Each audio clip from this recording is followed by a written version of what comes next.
Hi guys, welcome back to our YouTube channel. టిఫిన్లోకి అన్నంలోకి పర్ఫెక్ట్గా సరిపోయే టమాటా చట్నీ నేను ఎలా చేస్తానో చూడండి. ముందుగా పిరికెడు పల్లీలు తీసుకొని వాటిని లైట్ బ్రౌన్ కలర్ వచ్చేంత వరకు వేపుకోవాలి. పల్లీలు అనేవి ఓన్లీ ఆప్షనల్ మాత్రమే, బట్ ఈ పల్లీలు వేయడం వలన చట్నీ అనేది మంచి ఫ్లేవర్గా ఉంటుంది.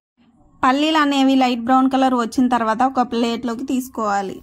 అదే ప్యాన్లో కారానికి సరిపడే 7-8 పచ్చిమిర్చి వేసుకొని వేపుకోవాలి. అలాగే ఇందులో 1 స్పూన్ దాకా ఆయిల్ వేసుకొని మొత్తాన్ని మంచిగా వేపుకోవాలి. పచ్చిమిర్చి ఏంటో ఈ మధ్య కారం ఉండట్లేదు, మిర్చి కర్రీస్లో వేసినా కూడా టేస్ట్ అనేది మంచిగా ఉండట్లేదు. మంచిగా వేగిన తర్వాత ఇందులో జీలకర్ర వేసుకొని వేపుకోవాలి. కొంతమంది టమాటా చట్నీలో అల్లం వెల్లుల్లి వేస్తారు, బట్ నాకు వేస్తే పర్సనల్గా నచ్చదు, కాబట్టి నేను ఎప్పుడు వేయను. మిర్చి ఆనియన్ ఒక బౌల్లోకి తీసుకోవాలి. అదే ప్యాన్లో 2 స్పూన్స్ ఆయిల్ వేసుకొని ఆయిల్ హీట్ అయిన తర్వాత మనం కట్ చేసుకొని పెట్టుకున్న టమాటా ముక్కలు వేసుకోవాలి. మిర్చి ఎక్కువ కారం ఉండట్లేదు కాబట్టి నేను కొన్ని టమాటాలు మాత్రమే కట్ చేసుకొని వేసుకున్నాను. మొత్తాన్ని ఒకసారి మంచిగా మిక్స్ చేసుకోవాలి. టమాటా ముక్కలను మంచిగా మిక్స్ చేసుకున్న తర్వాత టమాటా మగ్గడం కోసం మూత పెట్టుకోవాలి. ఒక 5 మినిట్స్ తర్వాత మూత ఓపెన్ చేసి ఒక్కసారి మంచిగా మిక్స్ చేసుకోవాలి. అలాగే ఇందులో రుచికి సరిపడా సాల్ట్ కూడా వేసుకోవాలి.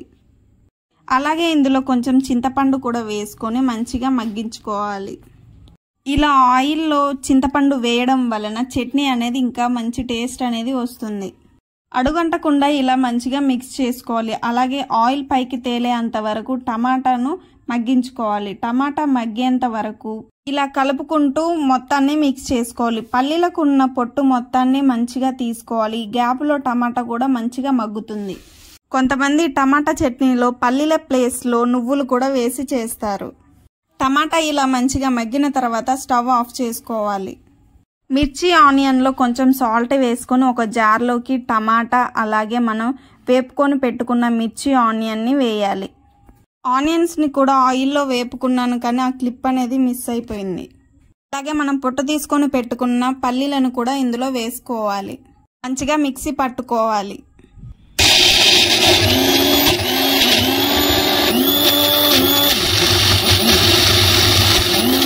ఈ చట్నీ మొత్తాన్ని ఒక బౌల్లోకి వేసుకోవాలి. టిఫిన్స్లోకి అలాగే అన్నంలోకి super and yummy chutney ready.